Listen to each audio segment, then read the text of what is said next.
Hola a tots i a totes, jo soc Míriam Pitarch i jo soc psicòloga del Centre Psicara, un centre de psicologia que es troba a la província de Castelló, concretament al municipi de Vila-real, i treballa en dues vies. Per una banda, treballa en la prevenció i la promoció de la salut i per l'altra, realitza acompanyament psicològic de manera individual. La formació que vinc a presentar-vos porta per títol Som el que pensem. Els pensaments, com molt bé sabeu, ens acompanyen en el nostre dia a dia i al llarg de la nostra vida.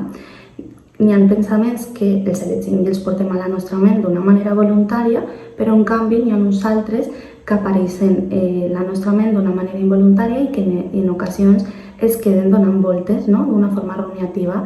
i ens pot costar de vegades tindre una bona gestió d'ells.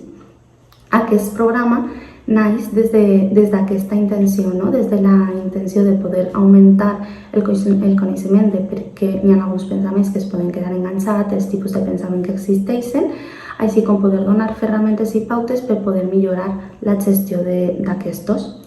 Per tant, el programa es basa en, per una banda, conèixer un poquet més en què consisteixen els seus pensaments, els tipus de pensaments que existeixen, per quin motiu poden aparèixer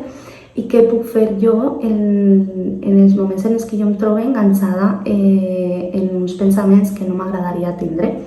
Per tant, si t'agradaria poder millorar la gestió dels teus pensaments i tindre ferramentes per poder millorar la teua vida i així el teu benestar, t'anime a que t'apuntes al programa.